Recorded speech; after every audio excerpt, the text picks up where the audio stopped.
नमस्कार भाइयों। विभाज्यता का नियम चल रहा है और आज जो विभाज्यता का नियम है वो भाग 4 है। इससे पहले जो हम पढ़े हैं विभाज्यता का नियम भाग 2, भाग 1, भाग 2, भाग 3। तो अभी जो हम पढ़ने जा रहे हैं वो विभाज्यता का नियम भाग 4 है। इससे पहले जो हमने पढ़ा है उसकी अगर हम बात करते हैं, ध्यान से देखिएगा, तो यह हमने इससे पहले पढ़ा है कि विभाज्यता का जो नियम है, विभाज्यता का नियम हमने भाग 1 भी पढ़ लिया है, 2 पढ़ लिया है, 3 पढ़ लिया। उसमें हमने 3 से विभाज्यता का नियम, 4 से विभाज्यता का नियम, 6 से विभाज्यता का नियम, 8 से विभाज्यता का नियम, 9 से विभाज्यता का नियम हमने कंप्लीट पढ़ लिया है। अभी जो हम इस समय बात कर रहे हैं यह विभाज्यता का नियम, यह जो विभाज्यता का नियम है वो है स्पेशल है 7, 11 और 13। आज जो हमारा टॉपिक है वो है 7, 11 और 13 से विभाज्यता का नियम। तो 7, 11 और 13 से विभाज्यता का नियम क्या होता है इसके बारे में हम बात करने जा रहे हैं। तो सबसे पहले कुछ नियम समझिए और यह प्रश्न उत्तर दिए हुए हैं, ध्यान से देखिएगा।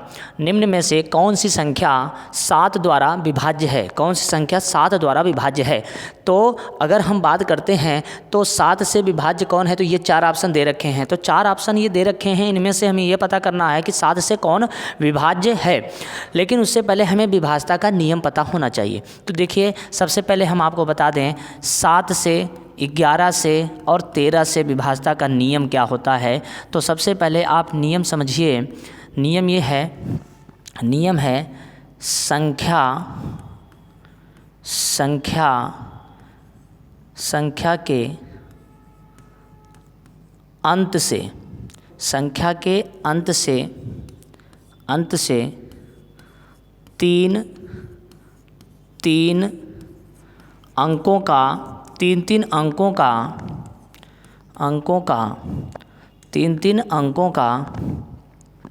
अंकों का जोड़ा बनाकर फिर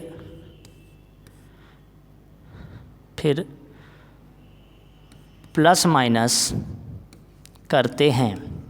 इसका मतलब क्या होता है, इसका मतलब भी तो समझना होगा कि मान लीजिए हमारे पास A, B, C, D, E, F, G, H ऐसे संख्या हैं।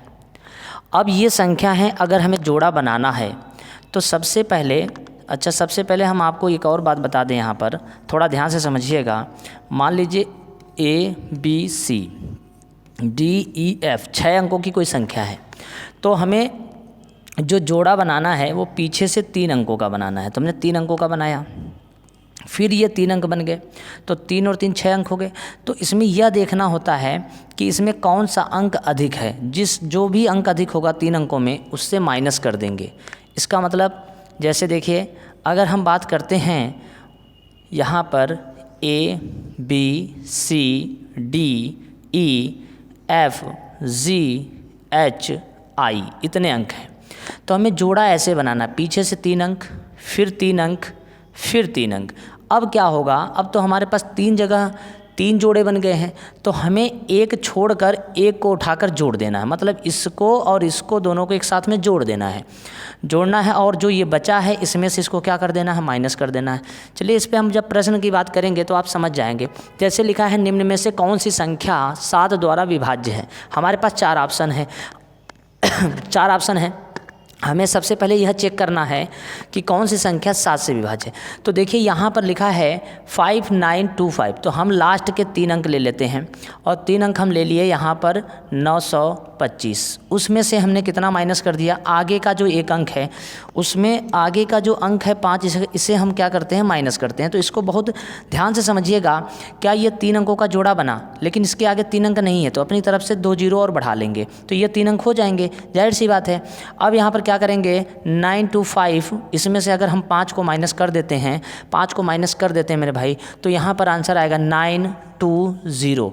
क्या यह संख्या 7 से विभाज्य है? तो हमको चेक करना पड़ेगा। बस 7 एकम 7, 2 बचा 22 हुआ, 7 त्रिका 21, 1 बचा, 7 का पहाड़ा पढ़ेंगे 10 नहीं आता है, इसका मतलब यह संख्या विभाज्य नहीं है। पूरा चेक नहीं करना, पहला चेक किया, लास्ट वाला चेक किया, पहला चेक करिए।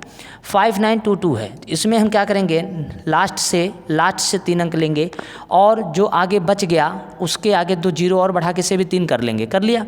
अब ये लिखेंगे 922 में से अगर हम 5 माइनस करते हैं तो यहाँ से बचेगा 917। क्या यह संख्या 7 से विभाज्य है? तो हम 7 से चेक करते हैं। 7 एक कम 7, 2 बचा 21 हुआ, 7 त्रिका 21 कट गया, 7 एक कम 7। इसका मतलब यह संख्या जो है, यह संख्या किससे विभाज्य है? 7 से। तो 7 से विभाज्यता का नियम है कि लास्ट के 3 अंकों को लेकर फिर आगे के 3 अंकों को हटाते हैं, अगर 3 अंक नहीं है तो जोड़ा बना लेते हैं। जैसे देखिए अगले क्वेश्चन की ओर बढ़ते हैं, यहाँ पर थोड़ा ध्यान से देखिएगा। लिखा है निम्नलिखित में से कौन सी संख्या 7 द्वारा विभाज्य है? कौन सी संख्या 7 द्वारा विभाज्य है? तो हमें क्या करना है, सबसे पहला ऑप्शन उठाना है। पहला ऑप्शन लिखा है 6 4 7 9, पीछे से 3 अंक लेने हैं, ले लिया। उसमें हमें फिर आगे जो अंक बच रहा है 600 करना है, इसको भी 3 अंक बनाना है, फिर इसे क्या करना है, माइनस करना है। तो 479 है, अगर उसमें से हम माइनस का 6 कर देंगे तो यहाँ पर बचेगा 473। क्या यह संख्या 7 से विभाज्य है? तो हमको चेक करना पड़ेगा। 7 से काटेंगे, 7 छंग 42 कट गया। इसका मतलब है 42 हट गया, तो यहाँ पर बचा कितना, 5, 53 हुआ। 7 के पहाड़े में 53 नहीं होता, यह संख्या विभाज्य नहीं है, यह संख्या विभाज्य नहीं है। अब हम इसको चेक करते हैं, इसमें 488 है लास्ट में, तो हम डायरेक्ट अब थोड़ा करते हैं। 488 ले लिया, 488, उसमें से हम माइनस कितना करेंगे, 6। अब माइनस का 6 करेंगे तो ध्यान से देखिएगा, जैसे माइनस का 6 करेंगे यहाँ पर बचेगा 482। क्या यह संख्या 7 से विभाज्य है? हम सेकंड नंबर ऑप्शन की बात कर रहे हैं, ये फर्स्ट नंबर विभाज्य नहीं था। तो 7 छंग 42 हो गया, 42 कट गया।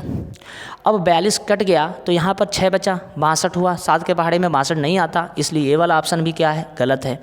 अब हम यहाँ पर क्या करेंगे, 6489 को ले लेंगे। तो 6489 में देखिए लास्ट के 3 अंक उठा लीजिए, 3 अंक उठाइए तो यहाँ पर क्या होगा, 489, उसमें से हमें 6 माइनस करना है, तो आंसर आ जाएगा 483। अब इसको हम काटते हैं, अगर हम इसको काटते हैं 7 से तो 7 छंग 42, 7 छंग 42, 6 बचा 63 हुआ, 7 नम 63। इसका मतलब ये संख्या 7 से विभाज्य है। ये संख्या किससे विभाज्य है, 7 से विभाज्य है। तो अब आगे बढ़ते हैं अगले सवाल में। अगला सवाल क्या कह रहा है कि निम्नलिखित में से कौन संख्या 7 द्वारा विभाज्य है? थोड़ी संख्या बड़ी है, कोई दिक्कत नहीं है। हमें क्या करना है, हमें सबसे पहले पीछे से 3 अंक लेने हैं, हमने ले लिया, और ये 3 अंक लेने हैं। तो देखिए 380 है, पहला ऑप्शन चेक करते हैं, 380 है, उससे छोटी संख्या 247 है, तो इसमें से 247 को हम क्या कर देंगे, माइनस कर देंगे। जब माइनस करेंगे तो 10 में से 7 जाएगा, कितना बचेगा, 3 बचेगा। ऐसे यहाँ 7 हो गया, 7 में से 4 गया, क्या बचा, 3, और यहाँ पर 1 बचेगा, तो 133 हुआ। क्या 133 आया है, यह 7 से कट सकता है? तो 7 एकम 7, 7 नम 63। इसका मतलब यह संख्या 7 से क्या है, विभाज्य है। हमसे यही तो पूछ रहा है कि 7 द्वारा कौन सी संख्या विभाज्य है। हम अगले सवाल को चेक करते हैं। यहाँ पर लिखा है 248 और यहाँ पर लिखा है 380। तो मेरे भाई 380 में से अगर हम 248 माइनस कर देते हैं तो यहाँ पर 132 बचेगा। 132 को अगर हम किससे काटते हैं, 7 से, तो 7 छंग 7 एकम 7, 6 बचा, और जब 6 बचा तो ये 62 हुआ। 62 नहीं कटता है, इसका मतलब है ये भी ऑप्शन गलत होगा, ये भी गलत होगा, ये भी गलत होगा, ये सही होगा, क्योंकि एक आंसर हमारा आ चुका है। ठीक है, आगे बढ़ते हैं। लिखा है निम्नलिखित में से कौन सी संख्या 7 द्वारा विभाज्य है? तो फिर 7 द्वारा विभाज्य पूछ रहा है, कोई बात नहीं है। अगर 7 द्वारा विभाज्य पूछ रहा है तो हमें क्या करना है, लास्ट के 3 अंक लेने हैं। तो हमने 3 अंक ले लिया लास्ट के ये वाले, फिर उसके आगे 3 अंक ये हैं, फिर उसके आगे 6 है, तो उसके आगे नहीं है तो जोड़ा बनाने के लिए 2 जीरो बढ़ाना पड़ेगा। अब देखिए ये दोनों एक साथ में जुड़ जाएंगे, थोड़ी बड़ी संख्या है। अब ये है 891, ये बड़ी संख्या है 891, ध्यान दीजिएगा, यहाँ पर हम ऐसे लाइन काट देते हैं। अब क्या करेंगे, इसको इससे जोड़ देंगे। 647 में अगर हम 7 जोड़ते हैं तो बन जाएगा 653। 11 में से अगर हम 3 घटाते हैं तो 11 यहाँ पर है ना, 891 है, उसमें से 653 घटाना है। तो आप ऐसे भी घटा सकते हैं, 891 में से 653 अगर हम घटाते हैं तो यहाँ पर 11 हो गया, 11 में से 3 गया, 8 बचा, और यहाँ 8 में से 5 गया, जब 8 में से 5 आप घटा रहे होंगे तो यहाँ पर क्या बचेगा 3, और 8 में से 6 गया यहाँ 2, तो यानी घटाने पे 200 कितना आ रहा है 38। क्या यह संख्या 7 से विभाज्य है? आप पहले एक बार सवाल को सही समझ लीजिए, फिर स्पीड में करिएगा। 7 तरीका 21 कट गया, 2 बचा, 7 चौको 28। ये संख्या 7 से विभाज्य है, ये संख्या 7 से विभाज्य है। इसका मतलब ये हुआ कि यह संख्या 7 से विभाज्य। तो और हम आगे की संख्या को चेक करें, जैसे ये 648 है, फिर ये 891 है, फिर ये 6 है, तो पीछे यहाँ 2 जीरो और बढ़ाएंगे, ये जोड़ा बन गया। अब 891 में से अगर 648 और 6 जोड़ते हैं तो 8 6 14 यानी 54 हो गया, 654 हो गया, 654 हो गया। तो 11 में से 4 गया तो 7 4 11 होता है। यहाँ पर 8 में से 5 गया, यहाँ पर 3 होता है। 8 में से 6 गया, यहाँ 2 होता है। क्या 237 को अगर हम 237 को 7 से काटते हैं तो 7 तरीके 21, 2 बचा, 7 के पहाड़े में 28 27 27 नहीं आता, ये संख्या विभाज्य नहीं है। इसी तरीके से ये भी नहीं होगा, ये भी नहीं होगा, ये आंसर हमारा क्या हो गया, सही हो गया। तो कहने का मतलब है कि 3 अंक के जोड़े बनाएंगे और सम स्थानों को एक साथ में और विषम स्थानों को एक साथ में जोड़कर माइनस कर देंगे। ठीक, आगे बढ़ते हैं। जैसे यहाँ पर लिखा है, ध्यान से समझिएगा, b का अधिकतम मान ज्ञात करें, b का अधिकतम मान ज्ञात करें जिससे ये संख्या 11 से क्या हो जाए, विभाज्य हो, 11 से विभाज्य हो। तो पहले यह समझिए b का अधिकतम मान कहा है, b का अधिकतम, और विभाज्यता किसका लगा रहा है, 11 का। तो आपको हम बता दें 11 से विभाज्यता का सिंपल एक नियम होता है, ऊपर तीर माइनस नीचे तीर इक्वल टू या तो 0 हो या तो 11 का गुणज हो। अब ये क्या होता है, ये क्या नियम है? नियम वही है जो 7 11 13 का है, 7 13 11 का है, सेम वही नियम है। लेकिन हमें क्या करना है, थोड़ा 11 के नियम को और सरल कर देना है। तो जैसे ये संख्या है, संख्या को उठा लेते हैं। पहले संख्या क्या लिखा है, 3 0 A 6 8 B आपने ले लिया। अब सबसे पहले अब ऊपर तीर और नीचे तीर का मतलब ये हुआ कि एक छोड़कर एक आप लेंगे, ऐसे इस तरीके से, ध्यान दीजिएगा, और इस तरीके से इसको लेंगे, नीचे का एक छोड़कर। ठीक है, तो अब देखिए यहाँ पर 3 और 8 और A एक साथ में आ जाएंगे। तो अगर हम 8 और 3 दोनों को जोड़ते हैं, 8 9 10 11, तो यहाँ पर तो 11 हो जाएगा, प्लस का यहाँ पर क्या आ जाएगा, A, इसको एक ब्रैकेट में रख देंगे। जो नीचे का तीर है उसको एक साथ में ले लेंगे, जैसे कि 0 में 6 जोड़ेंगे, 6 प्लस B, तो यहाँ पर हो जाएगा 6 प्लस क्या हो जाएगा, B। अगर हम इस तरीके से देखें तो ये हो जाएगा, और बीच में ऐसे अंतर का निशान बनाएंगे, जो ज़्यादा है उसमें से घटाने वाला होता है। ठीक है, अब दिमाग ये लगाइए कि 11 में से अगर हम 6 को घटा देते हैं तो मेरे भाई यहाँ पर क्या बचेगा, 5, और 5 बचेगा, यहाँ प्लस का निशान लगा दीजिए, यहाँ पर A लिख दीजिए, और ये जब यहाँ पर घटाएंगे आप ऐसे तो यहाँ पर माइनस का B आ जाएगा।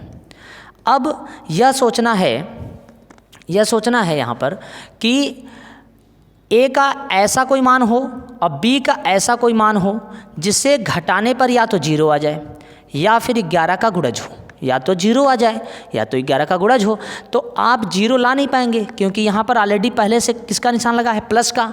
तो इसमें 5 में कितना जोड़ें कि लगभग 11 हो जाए, तो 5 में आप 6 जोड़ेंगे तभी 11 होगा। और 6 कैसे आ सकता है, इस जगह पर 6 कैसे आ सकता है यह सोचना पड़ेगा। तो अगर A का मान अगर हम 9 रखें और B का मान अगर हम 3 रखें, तो 9 में से अगर हम 3 घटाएंगे तो 6 आ जाएगा, और 6 5 क्या हो जाएगा, 11। इसका मतलब है A का मान क्या है, 9, और B का मान क्या है, 3। तो हमसे पूछा क्या था, B का अधिकतम मान क्या हो सकता है, तो B का जो अधिकतम मान है वो 3 हो सकता है। क्या हो सकता है, 3। A का पूछता तो A का मान यहाँ पर क्या लिख सकते थे मेरे भाई, तो 9 रख सकते थे। A का मान 9 होगा और B का मान 3 होगा। ठीक, आगे बढ़ते हैं। अगला प्रश्न ध्यान दीजिएगा, इंपॉर्टेंट सभी प्रश्न हैं, और ये विभाज्यता का सीरीज चल रहा है। विभाज्यता का सीरीज कंप्लीट होगा, उसके बाद हम इकाई अंक के बारे में बात करेंगे, फिर शेषफल के बारे में बात करेंगे, और जो प्रश्न ना समझ में आए आप वो कमेंट जरूर करें। लिखा है A प्लस बी के सभी संभावित मानों का योगफल ज्ञात करें जिससे संख्या यह 11 से विभाज्य हो। तो अब यहाँ समझना क्या है, संभावित मान कह रहा है, लेकिन A प्लस बी के सभी संभावित मानों का योगफल भी कह रहा है। तो हमें सबसे पहले क्या करना है, ये संख्या लेना है, 4 A 0 6 7 और b हमने ले लिया। और किससे विभाज्य है? 11 से। तो वही अपना एक नियम, ऊपर का तीर डिफरेंस नीचे का तीर इक्वल टू या तो 0 हो या फिर 11 का गुणज हो, या फिर 11 का गुणज हो। तो अभी हमें क्या करना है? एक छोड़कर ऐसे जोड़ना है, एक छोड़कर ऐसे हमें जोड़ना है, और इधर से ध्यान दीजिए इसको ऐसे जोड़ना है। ठीक, तो अब यहाँ पर 4 और 7 कितना होता है? 11 होता है मेरे भाई, ध्यान दीजिएगा। और डिफरेंस का निशान लगाएंगे ऐसे, फिर a b और 6, तो यह हो जाएगा 6 प्लस a प्लस b, ऐसे हो जाएगा।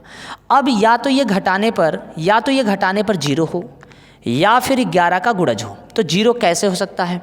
जब 6 तो है हमारे पास, अगर इनकी जगह पर अगर 5 हो तो 6 और 5 कितना होता है? 11। तो 11 में से जब 11 को घटाएंगे तो यहाँ पर 0 आ जाएगा। लेकिन इसके अलावा और क्या रख सकते हैं मेरे भाई? तो ऐसे में अगर हम या तो 0 आए या तो 11 का गुणज आए, 11 का गुणज भी तो आ सकता है। तो अगर हम 6 में अगर यहाँ पर हम 16 जोड़ दें तो 16 और 6 कितना होता है? तो 16 और 6 अगर हम जोड़ते हैं तो 22 होता है, और 22 में से 11 घटाएंगे तो 11 भी आ जाएगा। तो इसका मतलब है a प्लस b का मान, एक मान तो 5 हो सकता है और एक मान क्या हो सकता है? 16 हो सकता है। ये बहुत इंपॉर्टेंट है। तो अब हमसे पूछ रहा है a प्लस b के सभी संभावित मानों का योग। तो एक मान 5 आएगा और एक मान 16 आएगा, और 16 और 5, देखिए 5 भी ऑप्शन में है, 16 भी ऑप्शन में है, लेकिन ये दोनों क्या हो जाएंगे? गलत हो जाएंगे, और 11 भी गलत हो जाएगा। 16 और 5 कितना होता है? 21। ये इसका आंसर सही हो जाएगा। ठीक है, आगे बढ़ते हैं। अगला क्वेश्चन, यदि A9257B684 संख्या 11 से विभाज्य है तो a माइनस बी का न्यूनतम मान क्या होगा? मेरे भाई बहुत इंपॉर्टेंट। ठीक, तो सबसे पहले वही फार्मूला, वही नियम, सब कुछ। तो यहाँ पर सबसे पहले लिखेंगे a, फिर 9, फिर 2, फिर 5, फिर 7, फिर b, फिर 6, फिर 8, फिर 4। हमें एक छोड़कर एक जोड़ना है, ध्यान दीजिएगा। इस तरीके से करना होता है। इनको एक साथ में इकट्ठा कर लीजिए, बाकी को एक साथ में कर लीजिए।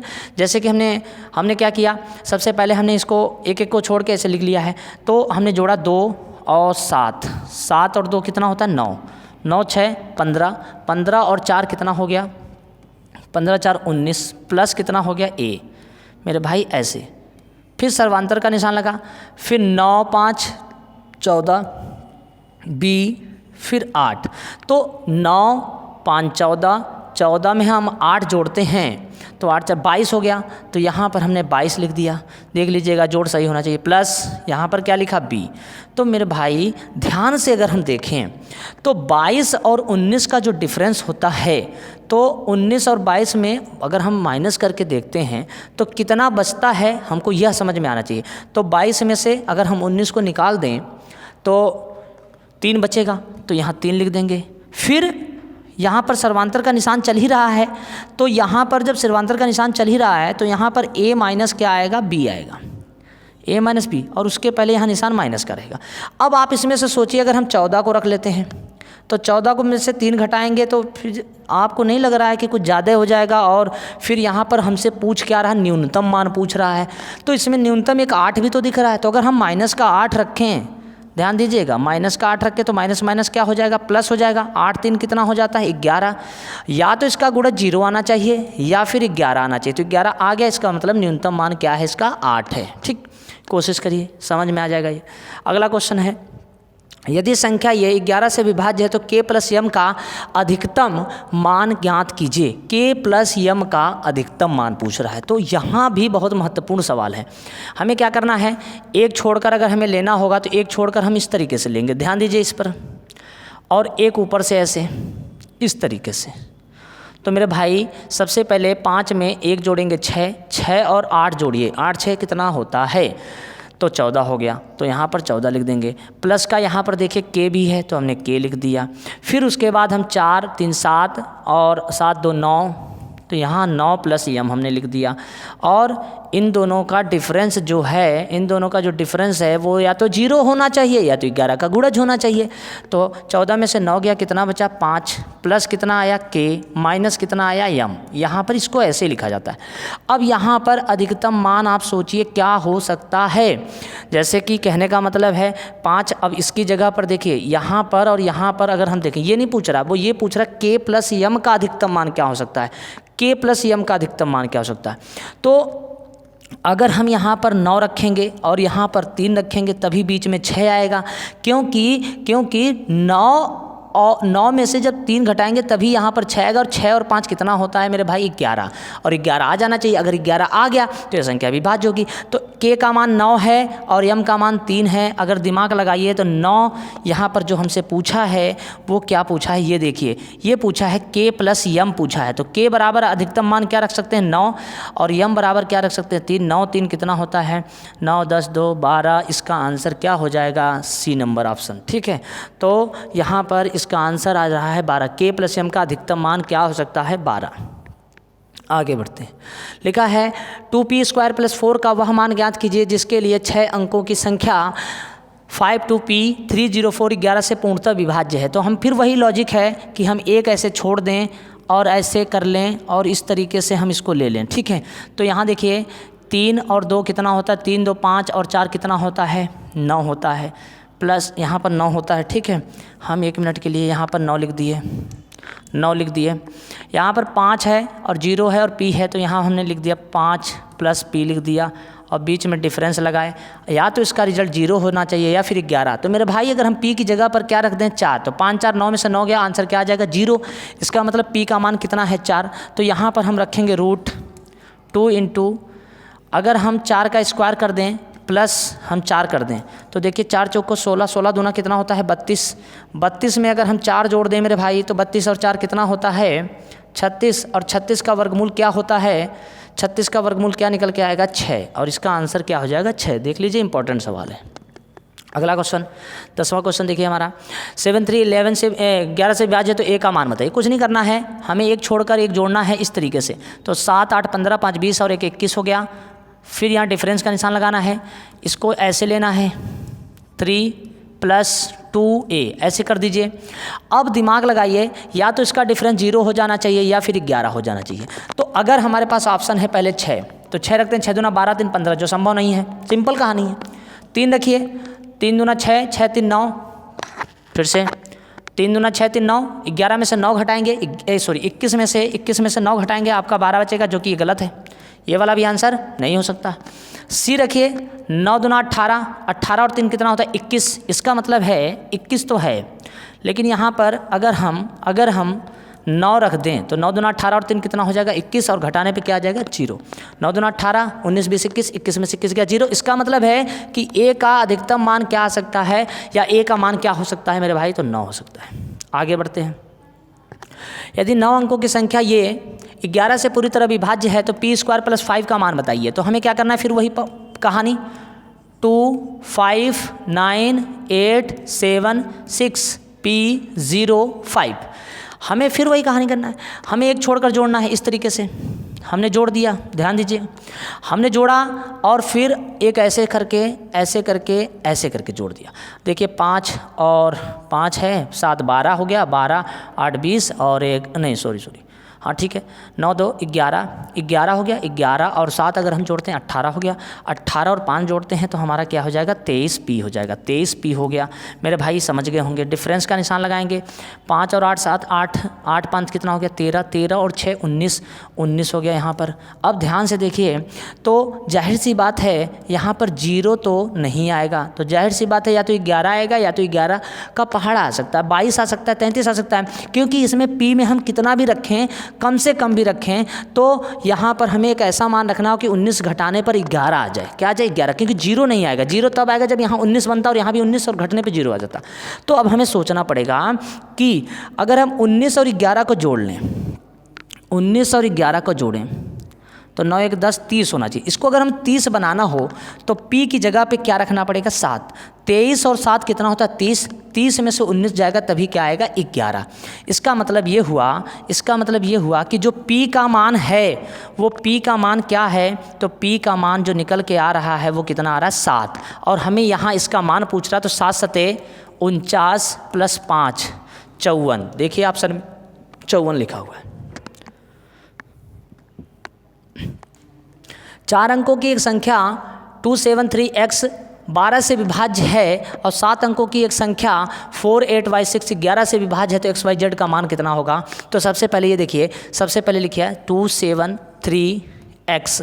अगर यह संख्या 12 से विभाज्य है तो 12 से विभाज्यता का नियम है कि 3 से कट जाए और 4 से कट जाए। तो 3 से कटने का नियम 3 कट गया, 3 कट गया, यहाँ 7 8 9 ये कट गया। तो यहाँ पर तो इसकी जगह पे 0 भी आ सकता है, लेकिन अगर 0 रखेंगे तो ये 30 बन जाएगा। 30 4 से काटेंगे 4 7 28 नहीं करता है। तो इसका मतलब है कि अब 4 का पहाड़ा हम और क्या पढ़ें। अगर हम यहाँ पर 32 रख लें, मान लीजिए 32 हो जाएगा, 4 बटे 32 4 से कट जाएगा, लेकिन 3 से भी कटना चाहिए। तो 3 कट गया, 7 2 9 कट गया, लेकिन 2 नहीं कटेगा। तो इसका मतलब है कि यहाँ पर x की जगह पर जो आएगा, x की जगह पर क्या आएगा मेरे भाई, तो x की जगह पर 6 आएगा, 36 होगा। और देखिए 3 से कट जाता है, 3 1 कम 3 3 2 6 7 2 9 कट गया। इसका मतलब है कि जो x का मान निकाल लिया हमने वो क्या है 6 है। हमने बताया ना कि 0 रखेंगे 2 रखेंगे नहीं आ रहा है।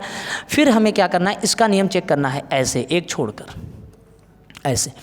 तो यहाँ पर देखिए 8 4 12 और 6 कितना होता है, 8 4 12 6 4 10 18 होता है। 18 डिफरेंस कर लीजिए, y हो गया, y हो गया, 5 हो गया, z हो गया, और क्या हो गया 6 6 और 5 कितना हो गया 11 प्लस y प्लस क्या हो गया z।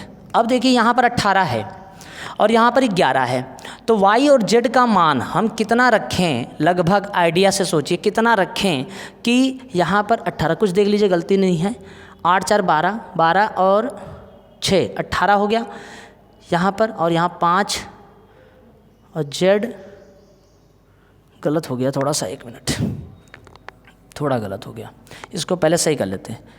ये एक जोड़कर ऐसे करेंगे, ऐसे करेंगे, तो देखिए 5 और 6 6 5 11 हो गया, साथ में x और y और z हो गया। अब इसको जोड़ते हैं 8 4 12 12 में 0 जो 12 हो गया। इसका मतलब है यहाँ पर 18 नहीं आएगा, यहाँ पर क्या आएगा 12 आएगा। क्या आएगा 12। तो भाई देखिए यहाँ पर 12 डिफरेंस करेंगे और यहाँ पर जो आएगा उसका मान क्या होगा, ध्यान से समझिएगा, इसका मान 11 प्लस y प्लस z होगा। तो क्या हम y z की जगह पर 1 रखते हैं, अगर 1 रखते हैं तो 11 और 1 12 हो जाएगा। लेकिन यहाँ पर एक शब्द है 12, तो y z का मान तो 1 रखा जा सकता है। अगर हम 1 रखते नहीं सॉरी यहाँ पर हाँ 1 रखेंगे तो 11 और 1 12 हो गया। तो इसका मतलब है कि y प्लस z बराबर 1 भी आ सकता है। और x का मान आपका कितना आ रहा है 6, तो अगर हम जोड़ के देखें तो x y z का मान टोटल 6 और 1 7, कहीं ऑप्शन में 7 नहीं मिल रहा है। आंसर 7 भी हो सकता है, आंसर 7 भी हो सकता है, पर 7 नहीं होगा।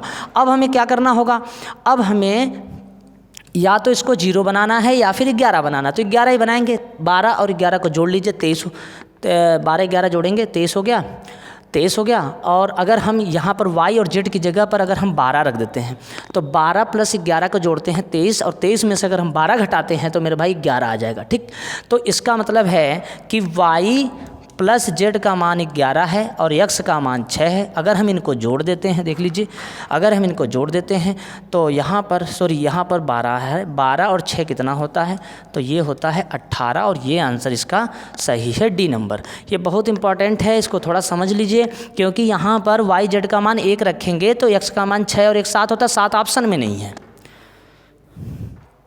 13 से विभाज्यता, 13 नंबर क्वेश्चन है। 13 से विभाज्यता का नियम है लास्ट के 3 अंक और ऐसे चेक करते हैं। ठीक, तो हम सबसे पहले क्या कर रहे हैं, हम इन दोनों को एक साथ में और इनको ऐसे ले लेते हैं। तो ये बन गया 824, माइनस का निशान लगाएंगे। 517 में 97, 517 में 97 जोड़ेंगे तो 7 7 कितना हो गया 14, बचा 1, 9 1 10 1 11 का 1, ये हो जाएगा 614। 614 अगर हम माइनस करते हैं मेरे भाई तो 4 में से 4 गया, क्या बचा 0, 2 में से 1 गया, क्या बचा 1, और 8 में 6 गया, क्या 21 हुआ। क्या हम इसको 13 से काट सकते हैं, 13 कम 13 और बचा 8, 80 नहीं कटेगा, ये आंसर गलत है। तो अब हमें क्या करना चाहिए, अब हमको यह चेक करना है। तो एक लास्ट वाला अंक पहले चेक कर लेते हैं। लास्ट में भी चेक करेंगे तो 2 यहाँ से, 3 यहाँ से, 3 यहाँ से, और इसमें 3 नहीं है तो इसमें जोड़ा बना लेंगे इस तरीके से। यहाँ भी जोड़ा बनाना ही होता है। तो इन दोनों को एक साथ में जोड़ेंगे तो 519 है और यहाँ पर 97 है। 519 है और यहाँ 97 है। 9 7 16 हो गया, 9 1 10, 9 1 10, 1 11 हो गया, 616 हो गया, और बीच में कितना है 824। तो हम लिखेंगे 824 माइनस 616। जब 14 में 6 गया, 8 6 14, 2 है, 1 बचा, 1 में से 1 गया, क्या बचा 0। 8 में से 208 है, या 208 को हम 13 से काटेंगे, 13 कम, 13 7, 13 6 78। इसका मतलब ये आंसर क्या है, सही है। नियम 13 का और 7 का एक ही होता है, जो 7 का होता है वही 13 का होता है, हमने आपको पढ़ा रखा है। आगे बढ़ते हैं। फिर लिखा है 13 द्वारा विभाज्य है। तो मेरे भैया 13 द्वारा अगर विभाज्य है तो वही चेक नियम करना है, ऐसे करके इस तरीके से इन दोनों को एक साथ में इससे घटाकर, जैसे यहाँ पर देखिए, यहाँ पर देखिए, यहाँ पर देखिए, तो इनको अगर हम देख लेते हैं तो इनको जब जोड़ते हैं तो 333 माइनस 333 हो जाता है, और ये रिजल्ट क्या हो जाता है 0। और 0 जो है 11 से भी है, 7 से भी है और 13 से भी। इसका मतलब ये ऑप्शन क्या है, सही है। यहाँ पर समझिए 13 द्वारा विभाज्य है। 13 द्वारा विभाज्य के लिए वही चीज़ है कि यहाँ पर एक आंसर है, क्या लिखा है 1001 ये लिखा है। और ये हम बता दें 7 11 और 13 तीनों से क्या हो जाता है, विभाज्य होता है। बाकी ऑप्शन इसके क्या हैं, सभी गलत हैं, और ये बी नंबर आंसर क्या है, सही है। अगर ये नहीं समझ में आया 13 वाला तो आप हमें बताइएगा। और अभी विभाजता का नियम और विभाजता का नियम भाग नंबर जो ये 4th है, 5th नंबर जो हम पढ़ाएंगे अभी, और उसमें अलग टाइप का क्वेश्चन होगा, आप देख लीजिएगा, और सारे प्रश्न इंपॉर्टेंट हैं। नमस्कार भाइयों।